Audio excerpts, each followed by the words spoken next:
Reports जब आप लोग डाउनलोड करेंगे ना, तो डाउनलोड करेंगे 5 से 20 तक, 20, ठीक है। और हर एक के अलग अलग डाउनलोड करने के बाद पहला जो काम आपका होगा, आपने उस कंपनी का टाइटल, फर्स्ट पेज जो होगा आपकी यूनिवर्सिटी का, मैं आपको प्रोवाइड कर दूंगी प्रोजेक्ट्स के नाम से, जहां पे अपना अपना नाम और सुपरवाइजर का नाम लिखना होगा। सारे बच्चे नेम के साथ आप मेरा नाम मेंशन करेंगे, क्योंकि ये सब्जेक्ट जो है ना मेरे पास है। आप ठीक है। आगे पहले हम रिसर्च पर था तो 2 टीचर्स करवा रही थी, ग्रुप की डिवीजन थी। अब ये चक्कर नहीं है आपका। एक तो आपका असाइनमेंट्स होगी साथ साथ, ज्यादा आप टाइम देंगे क्योंकि 2 सब्जेक्ट्स की असाइनमेंट मैं एक में ले रही हूँ, ठीक है। पूरा फोकस आपका जो हो आपके प्रोजेक्ट्स के ऊपर हो, ताकि आप प्रैक्टिकली जब कर लोगे ना, कि किसी एक कंपनी की भी 5 सालों की रिपोर्ट देखना देख लोगे, 1 साल की रिपोर्ट आप देखोगे। जी हमजा अनवर, कोई क्वेश्चन है आपका? हमजा अनवर, कोई क्वेश्चन है आपका? बेटा जी आपने हैंड रेस किया है। अच्छा चलें ठीक है। तो आपने क्या काम करना है, वो आप 1 साल की रिपोर्ट देखेंगे, उसमें कुछ चीजें आपको शफल मतलब ढूंढने में थोड़ा टाइम लगेगा। दूसरे साल की रिपोर्ट देखेंगे, आपको चीजें काफी क्लियर, तीसरे साल के देखेंगे और क्लियर, चौथे साल की, जब 5th ईयर में आप आएंगे ना, उसके बाद आप कहेंगे आपको फौरन पता चल गया है, कोई भी रिपोर्ट कहीं से खोलना, ये चीज ढूंढनी है, इस पेज पे आ जाए, यहाँ पे देख लें, ठीक है।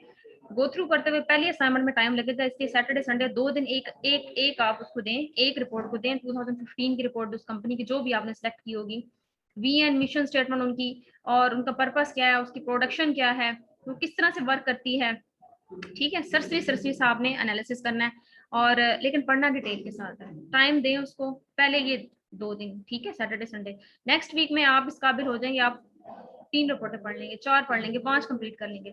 जब हमारा रिसर्च वीक आएगा, उसमें आपकी कोशिश ये हो, मिनिमम 30 से 40 पेजेस आपके माइंड हो, ठीक है। प्लेजरिज्म रिमूव करना किस तरह से करना है, वो किस तरह से हमने उसको ट्रिक यूज करनी है, वो मैं आपको बताऊंगी। वो हम करके कंडक्ट, हर बच्चा उस कंपनी का, मैं नेम लूं, मुझे नेम बच्चे का लेने की जरूरत ना पड़े, आप जो है फौरन से वो जो नेम होगा ना, उसको कंपनी का बताने, आपने फौरन से बताना शुरू कर देना। स्टार्ट आपने बीएन मिशन से लेना है, ये प्रोडक्ट की डिस्क्रिप्शन है, ये कंपनी का इंट्रोडक्शन है, इस डेट को बनी, ये इसके चेयरपर्सन थे, ये इसके बोर्ड ऑफ डायरेक्टर्स थे। आपने जब ये सारी चीजें बताते जाना है ना, तो सारे बच्चे बाकी फोकस करेंगे, सुनेंगे ध्यान से, ठीक है। एट द एंड जो फाइनल वाइवा होने से पहले क्विज कंडक्ट करूंगी मैं, उस क्विज में आपने उस कंपनी का एक दफा वाइवा मुझे देना है। उसके बाद नेक्स्ट डिसाइड होगा कि मेन कैंपस की तरफ से होगा या क्लास टीचर लेंगे, ठीक है। क्लियर होगा सिनेरियो किस तरह से करना है हमने ये काम? मेरी स्क्रीन शो हो रही है आपको? जी मैम। अब जो हम लोग जाते हैं लेके फाइनेंशियल, भेजा। अब मैं जाती हूँ फाइनेंशियल स्टेटमेंट ट्यूटोरियल की तरफ के जो 3 रिपोर्ट्स हैं, आपने अगर वो गिवन है तो उसको पढ़ना किस तरह से है, ये 3 रिपोर्ट्स क्या कहती हैं, वक्तन फवक्तन बहुत दफा आपने आपने ऑलरेडी ये टीच किया हुआ है। अकाउंटिंग में पढ़ा होगा, कोस्ट अकाउंटिंग में, एडवांस अकाउंटिंग में, फाइनेंशियल स्टेटमेंट में, बिजनेस फाइनेंस में, फाइनेंशियल मैनेजमेंट में, कॉर्पोरेट फाइनेंस में, कुछ 6-7 दफा आप पढ़ते हुए इसको आए हैं। लेकिन अब जो बारी है इसकी प्रैक्टिकली हमने किस तरह से करना है इसको। अच्छा, ट्यूटोरियल में मैं आगे मूव करने लगी हूँ। सबसे पहले फाइनेंशियल स्टेटमेंट है क्या, इसका पर्पस क्या है, ठीक है। How to prepare 3 basic financial statement. 3 financial statement कौन कौन सी? पहली income statement, second statement of retained earnings, और थर्ड वन है balance sheet. Statement of retained earnings के बारे में मैंने क्लास में शायद आपको डिफरेंशिएट कॉर्पोरेट फाइनेंस में बड़ी डिटेल में बताया था। दोबारा एक दफा ओवरव्यू देती हूँ। कोई भी आपकी एस्टिमेटेड एक आपकी या आपकी एनुअली एक इनकम आपके पास आई है। इनकम किस तरह से आती है? Net income. नेट इनकम का फार्मूला मैंने आपको बताया था, सेल में से सीजीएस को माइनस करते हैं, फिर आपके पास क्या आता है? Gross profit. ग्रॉस प्रॉफिट में से ऑपरेटिंग एक्सपेंस, ऑपरेटिंग इनकम को माइनस करते हैं, फिर उसके बाद आ जाती है जो इनकम आती है earning before interest and taxes, उसमें से हम टैक्स को माइनस करते हैं, इंटरेस्ट को माइनस करते हैं, आपके पास एक फाइनल नेट इनकम आ जाती है, ठीक है। इस फॉर्मेट को हम लोग इनकम स्टेटमेंट में यूजली फॉलो करते हैं। अब वो जो रिटेन नेट प्रॉफिट आ जाता है ना आपके पास, टैक्सेस पे करके, इंटरेस्ट पे करने के बाद, फार्मूला हम आगे पढ़ेंगे, ठीक है, कंफ्यूज नहीं होना। मैम हर काइंडली वो जरा चीज फॉर्मेट दोबारा बताइएगा। वो अभी आगे आएगा, वो फॉर्मेट इन स्लाइड्स के अंदर है, कंफ्यूज नहीं होना। अच्छा। इनिशियल स्टेज में बता रही हूँ, बच्चों की तरह आप समझ, आपने पहले नहीं पढ़ा होगा, ठीक है, इसी तरह से मैं ट्रीट कर रही हूँ, लेकिन करना आपने ध्यान से है। जब आपके पास नेट इनकम आ जाती है, उस नेट इनकम को आप पूरी की पूरी कंप्लीट शेयर होल्डर्स में डिस्ट्रीब्यूट नहीं करते, ठीक है। जैसे आप फैमिली इनकम आपकी होती है, आप क्या पूरे मंथ का जो एक्सपेंस है उसमें से पूरा करने के बाद सेविंग कुछ रखते हैं ना अपने पास, पूरी तो वो कंज्यूम नहीं करते ना आप। इसी तरह से जो कंपनी है ना, कंपनी उसके खास तो लिमिट है, उसकी रेशियो बना लेती है, जितने शेयर होल्डर्स का रेशियो होती है उसको पे करती है, बाकी जो अमाउंट होती है वो सेविंग के फॉर्म में रख लेती है। सेविंग जो रखती है कंपनी उसको हम कहते हैं रिटेन रखना, रिटेन अर्निंग्स। और जो रिटेन अर्निंग्स होती है ना वो फ्यूचर सर्कमस्टांसेस के लिए इस्तेमाल हो जाती है, न्यू मशीनरी परचेस करनी पड़ जाती है, न्यू इक्विपमेंट के लिए आ जाती है, डेली के एक्सपेंसेस को बेयर करने के लिए रखी जा सकते हैं, ठीक है। तो उसको हम लोग बोलते हैं रिटेन अर्निंग्स। तो हम स्टेटमेंट ऑफ रिटेन अर्निंग्स भी बनाएंगे। वो कैसे कैसे कहाँ कहाँ कैसे पता चलेगा, फाइनेंशियल रिपोर्ट्स को पढ़ के उस पर बात होगी हमारी। उसके बाद फाइनल हम लोग टैली करते हैं, ईयर कंप्लीट हो गया, एनुअली हम लोग अपनी इनकम का एस्टिमेट लगाते हैं, और ईयरली हम लोग फिर एक फाइनेंशियल कंपनी की फाइनेंशियल पोजीशन को देखने के लिए कि कंपनी कहाँ पे लाई करी, हम बैलेंस शीट बनाते हैं, ठीक है। बैलेंस शीट में फिर हम टैली करते हैं, जैसे आप लोग डेली बेसिस पे करते आए हैं अपनी सेमेस्टर वाइज, कि आप लोग क्या करते हैं, एसेट्स और लायबिलिटीज को देखते हैं, कितने आपके एसेट्स हैं, क्या उतनी ही लायबिलिटीज है, या लायबिलिटीज एक्सीड कर रही हैं एसेट्स हैं। आपने बैलेंस करना होता है। जाहिर है आपकी इनकम अगर 30,000 है तो आपने पे कोई 35,000 तो नहीं किया होगा, ठीक है। तो वो जो आपका लोन होगा 5,000, वो आपने माइनस करके अपनी बैलेंस को इक्वल करना होता है। उस पर हम लोग बहस करेंगे आज कंप्लीट, ठीक है। अच्छा, उसके बाद अब हम स्टार्ट हो जाते हैं पहले इनकम स्टेटमेंट से। स्टेटमेंट, इन स्टेटमेंट्स का पर्पस क्या होता है, ये तीनों स्टेटमेंट्स इनका बेसिक पर्पस क्या होता है कि डिसीजंस मेकिंग लेना। जैसे मैंने आपको फर्स्ट क्लास में बताया कि decisions making for what purpose. अगर आप इन्वेस्टर्स हैं तो आप इस कंपनी में क्या इन्वेस्ट करेंगे, जब आप 12 के 12 स्टूडेंट्स अपनी अपनी कंपनी के ऊपर एनालिसिस करेंगे ना, फिर जब डिस्कशन होगी कि हमने ये काम किया, कंपनी ये कहती है, उसके बाद आपकी क्लास में से खुद आप इस काबिल हो जाएंगे बताने के लिए कि मैम ये कंपनी जो है, इनकी जो कंपनी है वो ज्यादा एफिशिएंट रिजल्ट दे रही है, इट मींस यहाँ पे इन्वेस्टमेंट की जा सकती है, ठीक है। इस प्रोस्पेक्टिव से हर बच्चे की आप स्टेटमेंट सुनेंगे, लेकिन इनिशियल स्टेज में फोकस करने की जरूरत नहीं। एट लास्ट जो लास्ट 3 क्लासेस होंगी उसमें जब डिस्कशन होगी फिर आप ध्यान से सुनेंगे। फिर वक्त के लिए सिर्फ सिर्फ अपनी कंपनी की जो असाइनमेंट्स है ना, जो अपनी कंपनी की रिपोर्ट्स है, सिर्फ फोकस आपका फुली कंसंट्रेशन इसके ऊपर होनी चाहिए। इनकम स्टेटमेंट की हम लोग बात करते हैं। जो फर्स्ट स्टेटमेंट बनाई जाती है दैट इज इनकम स्टेटमेंट, ठीक है। और ये जो स्टेटमेंट है ये बताती है कि बिजनेस की परफॉर्मेंस क्या है फॉर अ स्पेसिफिक पीरियड, ठीक है। 2015 की है तो 15 में इसकी परफॉर्मेंस बिजनेस की क्या थी, ठीक है। इनकम पे डिपेंड करता है, ठीक है। जब भी हमने किसी पर्सन की भी क्रेडिबिलिटी को मेजर करना होता है तो हम इन टर्म ऑफ मनी करते हैं ना। बाकी चीजें तो बाद में मैटर की जाती है कि वो इखलाक में कैसा, बाकी चीजें कैसे। पहले जो टर्म उसकी जो इम्प्रेस करती है, आप एज अ ह्यूमन बीइंग हम लोग देखते हैं, आप उस बंदे को जानते नहीं है, आपने कभी उनसे बात नहीं की, लेकिन आपकी फिजिकली लुक देखते हुए या उनकी उनकी मनी से एक्सप्रेस होते हुए कुछ इस तरह से कुछ कुछ सिम्टम्स ऐसे होते हैं, ठीक है ना। तो इसी तरह से किसी भी बिजनेस की परफॉर्मेंस को मेजर करना है तो सबसे पहले इनकम स्टेटमेंट को चेक किया जाता है कि उसकी नेट इनकम कितनी आ रही है। सिंपलेस्ट जो फॉर्मेट है इनकम स्टेटमेंट का, आप रेवेन्यू में से अगर एक्सपेंस को माइनस कर दें तो बाकी जो रकम बचती है वो क्या होती है, नेट इनकम। डेली रूटीन में जो हम लोग आम रूटीन में यूज कर रहे होते हैं, लेकिन इस फॉर्मेट को हम कंपनी पे तो अप्लाई नहीं कर सकते, ठीक है। उसके लिए हमें जो कॉम्प्लेक्स किस्म का फॉर्मेट है उसको देखना पड़ता है। अच्छा, इनकम स्टेटमेंट में दो चीजें होती है, रेवेन्यू और एक्सपेंस की बात हुई है। रेवेन्यू क्या होती है, हमारी अर्निंग्स, ठीक है। मंथली जो अर्निंग्स आपकी हुई होती है। रेवेन्यू बेसिकली है क्या, revenue are earn for the scale for the sale of goods और सर्विसेज, ठीक है। गुड्स और सर्विसेज को सेल करने से जो अमाउंट हासिल होती है दैट इज रेवेन्यू, ठीक है। Note that revenue occur when the sale is made, the payment may or may not have been received. जैसे क्रेडिट पे आपने सेल कर दी, आपने अपने पास आप एंट्री पास कर दी, अपने पास अपनी ट्रांजेक्शन एक अकर कर ली कि आपने चीजें सेल कर ली है। अगर तो आपने जो सेल है वो कैश की है तो आप कहेंगे कैश आपके पास रिसीव हुआ, एंट्री करते हैं ना, कैश टू सेल। अगर तो क्रेडिट पे किए हैं तो फॉर एग्जांपल अली को आपने सेल किया, ये मंसूर आसिफ को किया है, क्लास में कोई और जैद इमरान को किया है, मान कोई भी बच्ची किसी का भी नाम ले लें, ठीक है। अगर क्रेडिट पे इसको सेल की है तो जो जिसको आपने सेल किया वो लायबिलिटी के तौर पे आप उसको डेबिट कर लेते हैं उसके नाम से, और सेल को अपनी क्रेडिट कर लेते हैं। लेकिन जब आप कैश पे करते हैं तो कैश पे क्या करते हैं, आप कैश को डेबिट कर लेते हैं, सेल को क्रेडिट करते हैं, उस पर्सन का नाम लिखने की जरूरत आपको पेश नहीं आती। वो तभी आती है किसी भी एंट्री में, किसी अगर पर्सन का नेम आ गया हुआ है, it means sale on credit. Credit side पे सेल है, डेबिट साइड पे पर्सन का नेम है, अंडरस्टूड बात है कि क्रेडिट सेल हुई है हमारी, ठीक है। चाहे वो क्रेडिट हुई है चाहे वो ऑन कैश हुई है, आपने वो एंटर कर ली, वो आपके रेवेन्यू में कंसीडर हो गई। यस मैम, ऐसे ही है, मैं भी यही करता हूँ। ओके, आपको प्रैक्टिकली कर रहे हो तो आपको बेहतर पता होगा फिर, ठीक है। ऑब्वियसली एग्जाम्पल, मैम, लेजर बनाता हूँ मैं। ओके, फिर तो मुश्किल नहीं होनी चाहिए आपको, इंशाल्लाह रिपोर्ट भी जल्दी कंप्लीट कर लेंगे आप। एग्जाम्पल, इंशाल्लाह ताला। हाँ, example of revenue includes examples. Revenue में क्या क्या चीजें शामिल है, रेवेन्यू में एक ही चीज शामिल है, सेल्स। कितनी आपने सेल्स की है, आपके पास कैश कितना है, चाहे सेल्स ऑन क्रेडिट है चाहे सेल ऑन कैश है। एक्सपेंस की बात करें, सेल्स में से रिटेन जो अमाउंट आपने रखी है उसमें से कितना आपने एक्सपेंस किया है, ठीक है ना, वो सारा का सारा आपके एक्सपेंसेस में आएगा। Expenses are occurred when a business receive goods and services like revenue payment may or may not have been made. Expense occur हो गया, आपने किसी को देना, आपने क्रेडिट कर लिया ये अमाउंट इतने इसको देनी है, आपने उस उधार पे कोई चीज ली है, आपने उसको अमाउंट इतनी देनी है, आपके पास जैसे आपके पास मंथली अर्निंग आई, आपने आपके पास 30,000 थी और आपने एक एस्टिमेट लास्ट ईयर लोन लिया हुआ था, आपने कहा ये 10,000 तो मैंने उसको करना है, आपकी सैलरी घर आती है, आप अंडरस्टूड बात अपने माइंड में 10,000 निकाल देते कि मेरे पास इस मंथ का जो बजट है वो 20,000 है। तो चाहे एक्सपेंस हो गया है, चाहे एक्सपेंस होना है, आपने उसको रिसीव कर लिया, ठीक है, बाकी 20,000 आपने कहा ये मेरी पूरे मंथ की जो है ना ये एक्सपेंस होंगे इसमें से, तो वो 20,000 भी आपके एक्सपेंस में आएगा। मे बी उसमें से कुछ सेविंग हो जाए, सेविंग होगी तो वो रिटेन अर्निंग्स की फॉर्म में रिटेन अर्निंग स्टेटमेंट में मूव कर जाएंगी। एक्सपेंस की अगर हम लोग एग्जांपल दें, सैलरी और सैलरी एक्सपेंसेस हो सकते हैं कंपनी के प्रोस्पेक्टिव से, ठीक है, यूटिलिटीज के एक्सपेंस हो सकते हैं डेली बेसिस के, इंटरेस्ट एक्सपेंसेस हो सकते हैं, ये मेजर 3 एक्सपेंसेस है। अच्छा जी, most business require more information from their businesses than a simple income statement, ठीक है, बहुत से बिजनेसेस ऐसे होते हैं उनको सिर्फ यही इन्फॉर्मेशन रिक्वायर नहीं होती कि आप इनकम स्टेटमेंट देख लो सिंपली और इसमें इन्वेस्ट कर दो, उनकी नेट इनकम अच्छी है, नहीं, इसके अलावा कुछ अदर फैक्टर्स भी हैं जिनको देखना जरूरी है। Therefore, they use a multiple step income statement format. तो वो मल्टीपल स्टेप जो कॉम्प्लेक्स किस्म के इनकम स्टेटमेंट के फॉर्मेट होता है ना, कि इनकम स्टेटमेंट को पढ़ना कैसे है।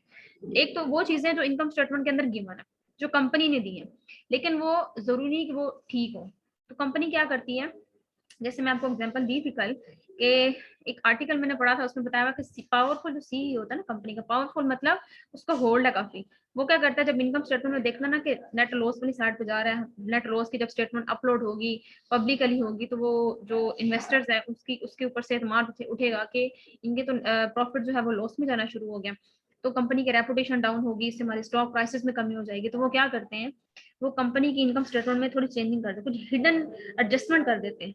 सामने वही चीज शो होती है, जो लोग तो सामने वाली से जो डिस्प्ले हो रही है उसके ऊपर रिलाई करेंगे, तो फिर तो वो कहेंगे कंपनी बहुत अच्छी है। जो इन डेप्थ स्टडी करेंगे, एडजस्टमेंट को भी एडजस्ट करेंगे, और उसके बाद नरेशंस वगैरह सारा कुछ कंप्लीट, जो छोटी छोटी नरेशन साथ लिखी होती है इस पर्पस के लिए, इस पर्पस के नीचे नोट लिखे होते हैं, उनको भी एड्रेस करते हुए इनकम स्टेटमेंट में एडजस्ट करेंगे ना, फिर उसकी इनकम स्टेटमेंट मेजर करेंगे। इतना आसान काम नहीं है इनकम स्टेटमेंट को पढ़ना, ठीक है, अगर बनी बनाई हर चीज रिपोर्ट में से मिल जाएगी तो फिर आपने क्या करना है, ठीक है। तो जस्ट अ मिनट बेटा जी, एक मिनट।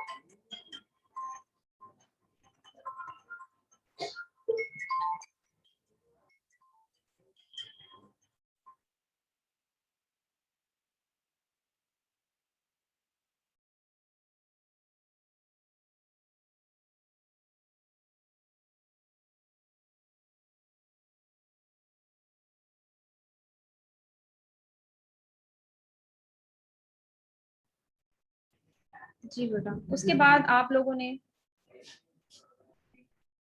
वो हिडन जो आइटम्स है उनको भी देखना होगा, और देखने के बाद आपने फाइनल डिसीजन लेना है कि ये जो कंपनी है इसकी इनकम कितनी है, ठीक है। तो अक्सर कंपनी के जो बोर्ड ऑफ डायरेक्टर्स होते हैं, ये सीई होते हैं ना, उनका फोकस होता है वो इसी चीज में होता है कि वो इन्हीं हिडन चीजों को हिडन रख सके, ठीक है, ताकि कंपनी का जो इनकम है उसको ज्यादा से ज्यादा शो किया जा सके और कंपनी का जो ट्रस्ट है ना वो पूरा हो सके। अच्छा, मल्टीपल स्टेप्स फॉलो किए जाते हैं, ठीक है। मैंने आपको पहले कहा है कि अगर आप हर एक कंपनी के अंदर कोशिश करेंगे ना कि हर एक कंपनी के बारे में आपको पता हो, आपने आपने अपनी कंपनी की जो रिपोर्ट्स थी उसको, इनकम स्टेटमेंट को बड़े अच्छे तरीके से पढ़ा, रीड आउट किया। अब आपके जो क्लास फेलोज हैं वो उनकी अलग कंपनी है, तो वो आपसे पूछेंगे जी आपकी कंपनी में तो ये चीजें मुझे समझ नहीं आ रही कि ये चीजें मुझे कहाँ मिलेंगी, तो आप उसको कोई भी मशवरा नहीं दे सकते। क्यों? आपकी कंपनी की जो हो सकता है फॉर्मेट जो रिपोर्ट बनाने का, वो फॉर्मेट सेम होता है इनकम स्टेटमेंट का, नो डाउट। कुछ नरेशन, कुछ चीजें कहाँ गिवन है, कुछ चीजें कहाँ गिवन है, वो आपने 15 की स्टडी जब 2 दिन लगा के पढ़ लेंगे ना ध्यान से, आपको उसका क्रक्स मिल जाना है। सेकंड में आपको टाइम कम लगेगा, थर्ड में मजीद कम, इस तरह फिफ्थ। जब आप क्लास फेलोज की पढ़ने बैठेंगे ना, आप कंफ्यूज हो जाएंगे, ठीक है, कि मेरी कंपनी के स्टेटमेंट्स तो फाइनेंशियल रिपोर्ट में ये चीजें यहाँ पे गिवन थी, इसकी यहाँ पे गिवन नहीं है। तो मल्टीपल स्टेप्स हर कंपनी डिफरेंट किस्म के यूज करती है, तो इस चीज में आपने रिलाई नहीं करना। आपने सिर्फ और सिर्फ अपनी कंपनी पे कंसंट्रेशन देनी है, किसी से मशवरा नहीं लेना। ज्यादा मसला आ रहा है मुझसे पूछ लें आप, ठीक है, मैं गो थ्रू करके आपको बता दूंगी। मैंने भी कंप्लीट कंपनीज पे वर्क नहीं किया हुआ, लेकिन कहा जाए तो कम से कम 30 या 32 पे किया हुआ है, ठीक है। लेकिन मैंने जो एनालिसिस किया था तो मेरा जो लास्ट एनालिसिस था वो 17 तक का था। 18, 19, 20 में मैंने इस पे वर्क नहीं किया, ठीक है, एनालिसिस पे कि नेक्स्ट 3 इयर्स में उन कंपनीज के साथ क्या हुआ, ठीक है। अच्छा, हर एक का अलग अलग है, आपस में नहीं पूछेंगे आप, फाइनल क्लास में हम आपस में डिस्कशन करेंगे ताकि हर बच्चों को हर कंपनीज के बारे में आइडिया हो, ठीक है, कि अगर हम इन्वेस्टमेंट प्रोस्पेक्टिव से देखें तो हम किस कंपनी में इन्वेस्ट करेंगे। ये इनकम स्टेटमेंट का फॉर्मेट है। जैद इमरान जो आप कह रहे थे मैम रिपीट कर दें, सिंपल सा फॉर्मेट आप पढ़ते हुए हैं, कोई इसमें चेंजिंग नहीं है। सेल है, सेल में से जो कॉस्ट है, कॉस्ट ऑफ गुड्स सोल्ड को माइनस करेंगे, ग्रॉस प्रॉफिट आएगा, उसमें से ऑपरेटिंग एक्सपेंस को माइनस करेंगे, इनकम फ्रॉम ऑपरेशन आएगा, उसमें से नॉन ऑपरेटिंग आइटम्स जो भी होंगे ये नॉन ऑपरेटिंग एक्सपेंसेस होंगे, एक ऑपरेटिंग एक्सपेंसेस है, एक नॉन ऑपरेटिंग एक्सपेंसेस है, ये नॉन ऑपरेटिंग आइटम है, उनको माइनस करेंगे तो जो आपके पास इनकम आएगी ना, इनकम बिफोर टैक्सेस, ठीक है। अब उसमें से जब इनकम टैक्स माइनस कर देंगे आप, यहाँ पे income before interest and taxes अगर आ जाए, इट मींस ये जो नॉन ऑपरेटिंग प्रॉफिट के बाद जो प्रॉफिट आया ना वो income before interest and taxes है, उसमें से आप इंटरेस्ट को माइनस करेंगे, फिर उसके बाद आ जाएगा इनकम बिफोर टैक्सेस, टैक्सेस से पहले, फिर इनकम टैक्स को माइनस करेंगे, फिर जो फाइनल आपके पास इनकम आती है that is net income. Format clear है आपको ये, या रिपीट कर दूं, किसी ने कुछ पूछना है मेरे से? क्लास जाग रहे हैं आप? मैम ऑपरेटिंग और नॉन ऑपरेटिंग में कौन कौन से आएंगे? ऑपरेटिंग एक्सपेंसेस में होते हैं वो एक्सपेंसेस के जो डेली बेसिस पे कंपनी वर्क है, जैसे यूटिलिटी एक्सपेंसेस हैं, ठीक है, या छोटी छोटी पेन किसी, जैसे आप जैद को पता होगा, पेन्स के लिए जो है कंपनी डेली बेसिस पे जी इतने पेन्स के डिब्बे जो आएंगे डेली यूज के हमारे आने ही आने, ये चाय का एक्सपेंस है, ये डेली बेसिस पे होना ही होना है, ठीक है ना। हाँ हाँ हाँ, ठीक है। जो ऑपरेशन से रिलेटेड जो एक्सपेंसेस है, जो नॉन ऑपरेटिंग एक्सपेंसेस है, जो डेली बेसिस पे नहीं होते लेकिन वीकली हो जाते हैं, मंथ में एक दफा हो जाते हैं, प्रिंटर की इंक फिल करवानी है, तो डेली का एक्सपेंस नहीं है, ठीक है ना। बेशक वो ऑपरेशन में है बट वो डेली का एक्सपेंस नहीं है, जो डेली के एक्सपेंस होंगे वो ऑपरेटिंग एक्सपेंस में आएंगे, जो नॉन ऑपरेटिंग एक्सपेंस में वो आएंगे जो डेली के एक्सपेंस नहीं है बट एक्चुअली इट्स एक्सपेंस। ये अब ये क्वेश्चन क्लियर करें साथ साथ इनकम स्टेटमेंट में जाके, जब मैं अभी हल्का सा आपको एक ट्यूटोरियल दिखाऊंगी, वो किसी कंपनी का नहीं है, बस बताने के लिए कि किस तरह से आपने चीजों को आइडेंटिफाई करना है उसमें से और उसको यूटिलाइज करना है अपनी कंपनी के अकॉर्डिंग, ठीक है। चीजें क्लियर होंगी तो आप कर पाएंगे। कॉस्ट ऑफ गुड्स सोल्ड क्या है? Represent the expenses a business incur to buy a make and product for resale, ठीक है। कॉस्ट कितनी उस चीज को परचेज करने में आई, एक चीज आपने बाहर से 10 रुपए की परचेज की, उसको प्रोडक्ट की फॉर्म में किया कन्वर्ट, और फिर आपने उसको सेल किया 22 का 25 का, ठीक है। तो कॉस्ट एक्चुअली उसकी कितनी थी? 10 रुपीज वो, बाकी एक्सपेंसेस वगैरह उसको इलेक्ट्रिसिटी चार्जेस आपने डाले, उसके अलावा बाकी कुछ चीजें इस तरह से आपने ऐड की जो इक्विपमेंट की जरूरत थी, तो फाइनल जो कॉस्ट आपको पड़ी वो 15 रुपए पड़ी, ठीक है। आपने उसको 25 का बेचा, तो आप जो कॉस्ट रिकॉर्ड करेंगे वो 15 रुपीज होगा, ठीक है। लेकिन आप जो अपनी कंपनी के अकॉर्डिंग करेंगे, खुद से एज्यूम नहीं करना, ये जो कंपनी में कॉस्ट ऑफ गुड्स सोल्ड दी होगी वही वही आपने इनकर करनी है, लेकिन ना से एडजस्टमेंट और नरेशन जरूर पढ़नी है कि वहां तो उन्होंने 15 लिखी है, नीचे कुछ एक्स्ट्रा भी लिखा हुआ, ऊपर 15 है, नीचे एक्चुअली इनकम 18 हुई है, लेकिन वो उनको लग रहा लॉस में जा रहा था, कॉस्ट ज्यादा हो रही थी, तो उन्होंने ऊपर 15 शो कर दिया, नीचे 3 उसके बारे में बता दिया हुआ। कोई बंदा उनको आगे चैलेंज करता ना कंपनी को, हमने तो आपकी कंपनी की इनकम स्टेटमेंट को, नेट इनकम को देख के यहाँ पे इन्वेस्टमेंट की थी, आपने हमसे जो है ना लेम एक्सक्यूज मतलब धोखा दिया आपने, ठीक है, तो वो कंपनी जो है ना उल्टा आप पे केस कर देगी, कहेगी देखे भाई हमने तो रिपोर्ट के अंदर ये इन्वेस्टमेंट बताई हुई थी, आपको तो पढ़नी नहीं आती, ठीक है ना। तो इस ये कुछ हिडन चीजें हैं जो आपने अपनी कंपनी में से निकालनी है हर हाल में, ठीक है। मुझसे पूछे, मैं अवेलेबल हूँ, रिसर्च वीक आपका नहीं, रिसर्च वीक मेरा है, समझिए, ठीक है। उस टाइम पीरियड में आप आए और उस टाइम पीरियड स्पेसिफिक रहेगा, पूरा दिन नहीं, ठीक है, उनके साथ मेरी भी स्टडी होती है, आप अपनी चीजें निकालें और निकाल के मुझसे वक्तन फवक्तन जो बच्चा जितनी जल्दी पूछेगा उतनी जल्दी वो करेगा। एग्जाम्पल इसकी दें, a book store buy a book for $25 and then sell it for $32. The cost of goods sold is 25. अब बुक एक है, बाय की है $25 की और सेल की है 32 की, तो कॉस्ट ऑफ गुड्स सोल्ड कितनी होगी? बनाने में उसको कॉस्ट अगर आई है, बनाने की बात नहीं हो रही, अगर आप बनाते ही नहीं है, प्रोडक्शन प्रोड्यूस ही नहीं करते चीजों को, आप जो कंपनी एक ऐसी है कि जो जिसका काम ही सिर्फ सेलिंग है, मैन्युफैक्चरिंग के कहीं और से पकड़ते हैं और सिर्फ जस्ट सेल करते हैं, अपना मार्जिन निकालते हैं, तो जिस रेट पे उन्होंने उस कंपनी से खरीदी होगी वो कॉस्ट ऑफ गुड्स सोल्ड होगी उसकी। इस पॉइंट को में कोई मसला तो नहीं, कोई मसला तो नहीं इस पॉइंट में? नहीं बोलेंगे तो अंडरस्टूड, बाद में यही समझूंगी आपको समझ आ रही है, okay. Operating expenses usual expenses जो डेली बेसिस पे हो रहे होते हैं बिजनेस में, उसमें क्या क्या चीजें शामिल है? सैलरी मंथली होती है, रूटीन वाइज अकर होने वाले हैं, expenses utility bills, description, depreciation daily basis पे हो रही है, ये सारे के सारे क्या होंगे, ऑपरेटिंग। नॉन ऑपरेटिंग में क्या आ जाएंगे, रेवेन्यू एक्सपेंस, रेवेन्यू डेली भी होंगे आपको, मंथली भी होंगे आपको, फिक्स टाइम नहीं है। Expenses, gain and losses, revenue कितने हुए हैं, एक्सपेंस कितने हुए हैं, गेन कितने हो रहे हैं, लॉस कितने हो रहे हैं। अच्छा, ये प्राइमरी ऑपरेशन नहीं होता है किसी भी कंपनी का। प्राइमरी क्या होता है कि एक्सपेंस को, यूटिलिटी बिल्स को पे करना, डेली रूटीन के जो काम है, एक्सपेंसेस है उसको फिलअप करना। अब इसमें शामिल क्या क्या होंगे, accounts include interest expenses and gains and losses of the sale of equipment and investment.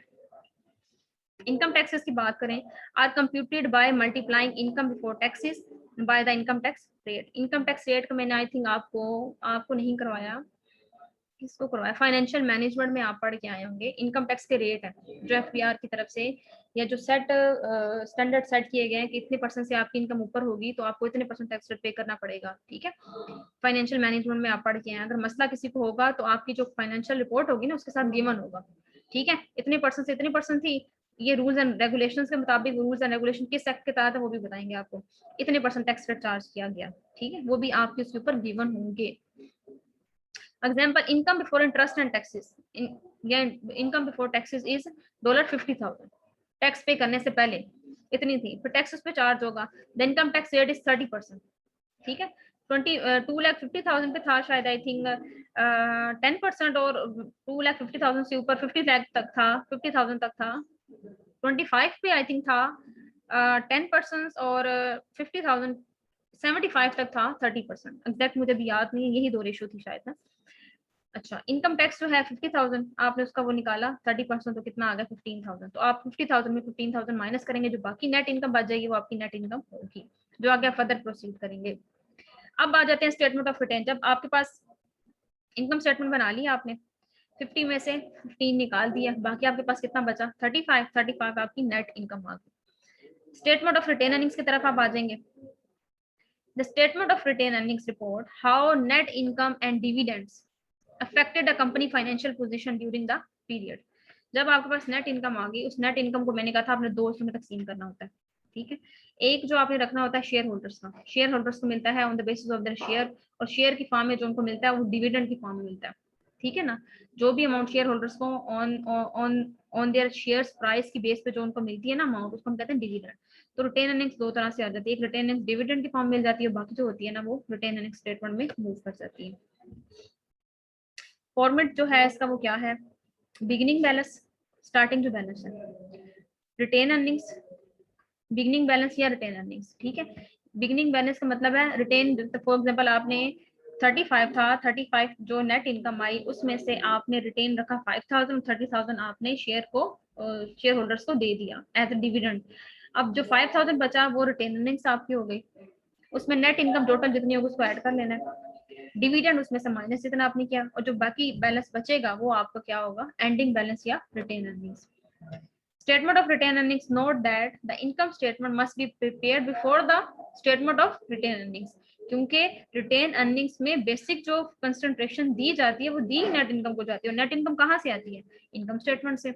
This is because you have to know the amount of net income in order to compute the ending balance of the retained earnings.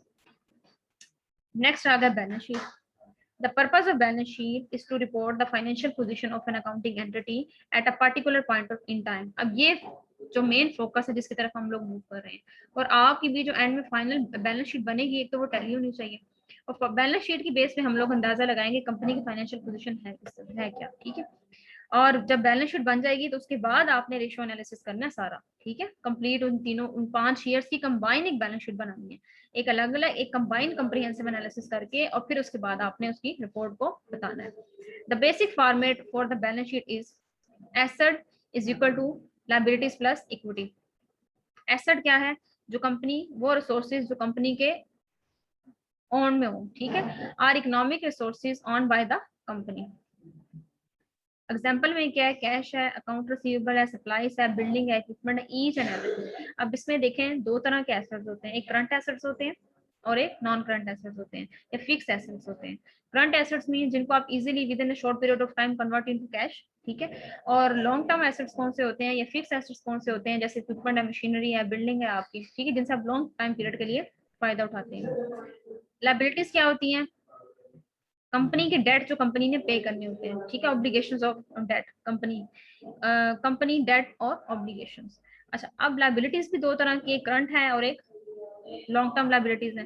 तो current liabilities में भी वही चीज आएगी जो with in shorten period of time company पे करते हैं उसको कन्वर्ट करके, और बाकी जिनको पे करने में टाइम लगे that is long term liabilities. Example है अकाउंट पेएबल, कितना आपने पे करना है, अनअर्न्ड रेवेन्यू क्या और बॉन्ड पेएबल क्या।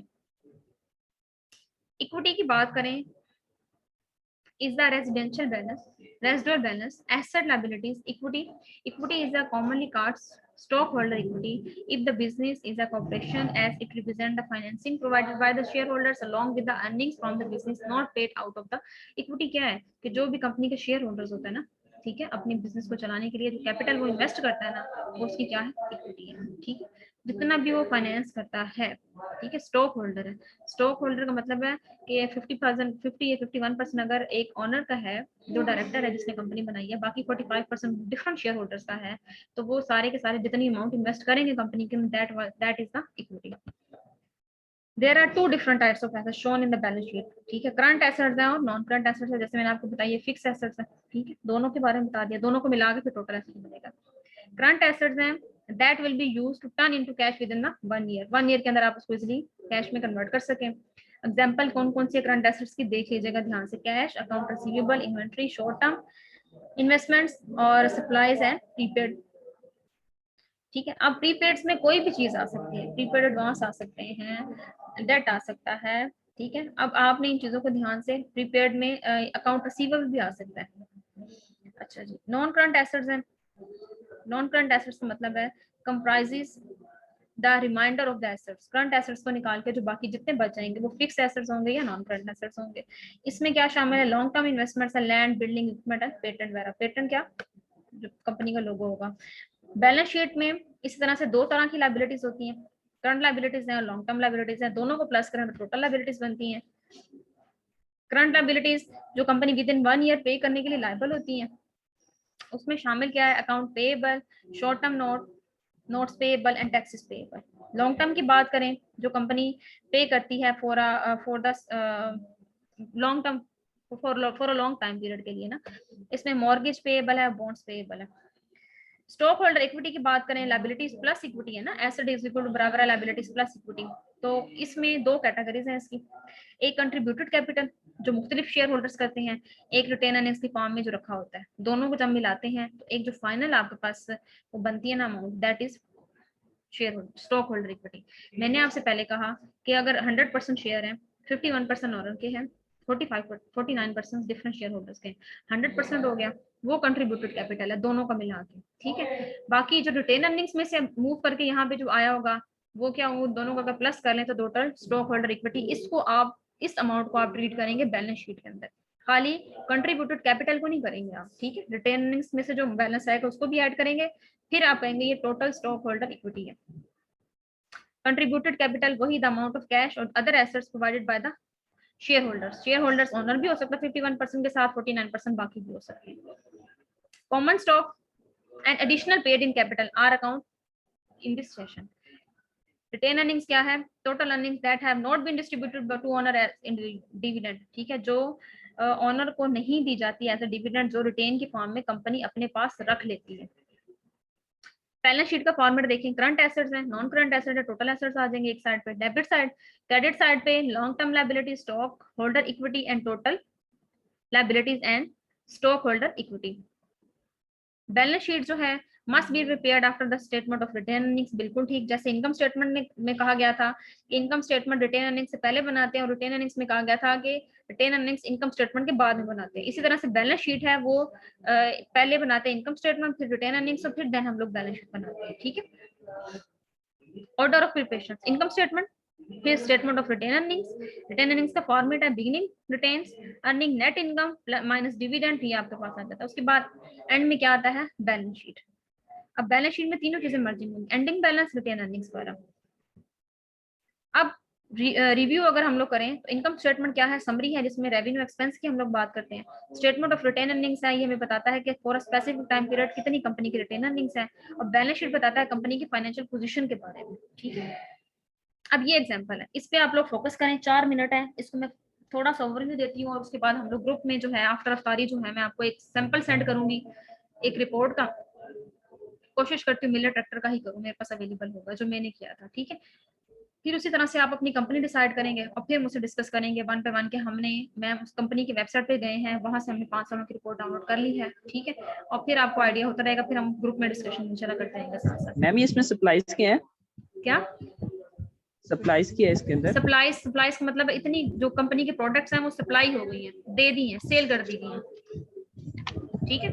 नीचे साथ लिखा होगा, जो कंपनी की रिपोर्ट पकड़ेंगे ना आप, तो रिपोर्ट के अंदर सप्लाईज करके छोटा सा एक ब्रैकेट में लिखा होगा ये क्या चीज है, ठीक है। ठीक है। अच्छा, ये मैंने जनरल व्यू ओवरव्यू दे रही हूँ आपको, अब इसमें किसी एक कंपनी पे फोकस नहीं किया गया। एक मिनट मैम, आपने एक तरफ पे सप्लाईज भी लिखा हुआ है, एक तरफ पे CO cost of goods sold भी लिखा हुआ है। ये बेटा जी मिक्स अप है, ये सारी की सारी चीजें, कोई डेबिट क्रेडिट नहीं, ये भी सारी मिक्स अप है, ये चीजें गिवन है टोटल, ठीक है। अब आगे आ जाओ, मैं आगे बताती नहीं नहीं, मेरे पूछने का मतलब है डेबिट क्रेडिट नहीं, आपने सप्लाईज भी बेचने कोई मेंशन किया हुआ, कॉस्ट ऑफ गुड्स सोल्ड भी बेचने कोई मेंशन किया हुआ। सप्लायर्स का मतलब है इतनी चीजें सप्लाई कर दी हैं फॉर सेल पर्पस, और कॉस्ट ऑफ गुड्स सोल्ड का मतलब है कि इतनी कॉस्ट आई है, चाहे वो बनी बनाई अच्छा अच्छा, वो परचेज की चीज है। आइटम्स हैं। हाँ आइटम्स ठीक है, है ठीक है। ओके। अच्छी बात है, पूछे question. Classify the account as assets, liabilities, equity, revenue और एक्सपेंसेस। पहले स्टेप में आपने आइडेंटिफाई करना है इसमें से कि एसेट्स कौन से हैं, लायबिलिटीज कौन से हैं, इक्विटी, रेवेन्यू और एक्सपेंसेस कौन से हैं। एसेट्स नजर आ रहा है ब्लू में, अब ये जितने हाईलाइट हुए हैं ये एसेट्स हैं। अब इन एसेट्स में करंट एसेट्स भी हैं और फिक्स एसेट्स भी हैं। कैश करंट एसेट्स है, सप्लाईज करंट एसेट्स है, इन्वेंट्रीज आपकी, और बिल्डिंग और अकाउंट रिसीवेबल, ठीक है। अब ये 5 चीजें हैं, अब इसमें से डिफरेंशिएट करके बताना है करंट कौन सा है और जो है वो फिक्स कौन सा है। अभी फिलहाल आपने हाईलाइट कर लिया इसको, ये मैं आपसे पूछूंगी। लायबिलिटीज में देखे 2 लायबिलिटीज हैं, हाईलाइट हो गई, अकाउंट पेबल है और बॉन्ड्स पेबल है। फिर आगे आगे आ जाए equity, stock, common stock equity, retained earnings, additional paid in capital, ये तीनों क्या आ जाएंगे आपकी इक्विटी में। फिर आपने अगेन रेवेन्यू को हाईलाइट कर लिया पर्पल में, रेवेन्यू में क्या सिर्फ शामिल है सेल। नेक्स्ट में आप लोग मूव किया एक्सपेंस, अब ग्रीन जितने होंगे वो एक्सपेंस, यूटिलिटी एक्सपेंस है, इंटरेस्ट एक्सपेंसेस है, सैलरी एक्सपेंसेस है, इनकम रेट एक्सपेंसेस है, कॉस्ट ऑफ गुड्स सोल्ड है और सप्लाईज एक्सपेंसेस है, ठीक है। उसके बाद आपने प्रिपेयर किया इनकम स्टेटमेंट, जो फॉर्मेट पीछे गिवन था उसी को रिपीट किया, अब उसके मुताबिक उसने उसको पुट कर दिया। सेल लिखी, कॉस्ट ऑफ गुड्स सेल लिखी, मार्जिन प्रॉफिट लिखा, ऑपरेटिंग एक्सपेंसेस लिखा, इनकम। अब ऑपरेटिंग एक्सपेंसेस में क्या क्या चीजें शामिल की हैं उसने वो भी आगे मैं आपको बताती हूँ। नॉन ऑपरेटिंग को माइनस किया, इनकम बिफोर टैक्सेस निकला, टैक्स रेट अप्लाई किया 30%, नेट इनकम आपके पास आ गई 7000। अब यहाँ पे देखिए ऑपरेटिंग एक्सपेंसेस में क्या क्या चीजें शामिल है, यूटिलिटी एक्सपेंसेस, सैलरी एक्सपेंसेस और सप्लाईज एक्सपेंसेस, तीनों एक्सपेंसेस थे, तीनों को ऐड करके उसने ऑपरेटिंग एक्सपेंसेस का नाम देके उसको उसमें से माइनस कर दिया। कंपनी की रिपोर्ट में ये चीज मेंशन नहीं होगी, खुद आपने करनी होगी। नॉन ऑपरेटिंग में क्या चीज शामिल है, इंटरेस्ट एक्सपेंसेस है। इस तरह से इनकम टैक्स कितना 30% है, टोटल अमाउंट कितनी निकली थी 10,000, 10,000 का 30% आपने लिया, आपके पास आ गया 30,000, माइनस के टोटल नेट इनकम कितनी आ गई 7,000 आ गई आपके पास। इसी तरह से अब रिटेन अर्निंग्स प्रिपेयर करनी है, बिगनिंग बैलेंस, नेट इनकम में से डिविडेंड को माइनस करना, एंडिंग बैलेंस। बिगनिंग बैलेंस आपके पास बचा 5,000 जो गिवन है वहां पे, नेट इनकम आपके पास 7 है, डिविडेंड नहीं बताया हुआ तो 0 है, एंडिंग बैलेंस कितना हो जाएगा रिटेन अर्निंग्स में 12,000। अब ये मूव होगा किसमें, बैलेंस शीट के अंदर। बैलेंस शीट की आपके पास वो आ गई स्टेप्स, करंट एसेट्स है एक तरफ पे, करंट लायबिलिटीज है, आपने करंट एसेट्स करंट लायबिलिटीज बनाई, करंट एसेट्स सारे ऊपर लिखे, ठीक है, और फिक्स एसेट नीचे लिखे। इसी तरह से आपने करंट लायबिलिटीज और करंट एसेट्स जो है, करंट लायबिलिटीज और लॉन्ग टर्म लायबिलिटीज लिखने के बाद टोटल बैलेंस किया 1,29,000 आपके पास आ गया। अब यहाँ पे बताया हुआ है बोर्ड फॉरवर्ड, ये मजीद ये 12,000 की जो अर्निंग थी ना, ये लॉन्ग टर्म लायबिलिटीज के तौर पे बोर्ड फॉरवर्ड की है मैंने। तो ये कंप्लीट एक कंपनी का मैंने कोशिश पूरी की, 1 मिनट रह गया, मे भी वीडियो बंद हो जाए, तो ये इसको रिकॉर्डिंग को बार बार सुनना है आपने। और इसके बाद जो नेक्स्ट काम है वो हम इंशाल्लाह ग्रुप में डिस्कशन करते हैं कि हमने इसको किस तरह से आगे लेके चलना है। मंसूर आसिफ या कोई भी एक बच्चा जो है ना वो स्नैपशॉट ले लिया अटेंडेंस का फिलहाल जल्दी से।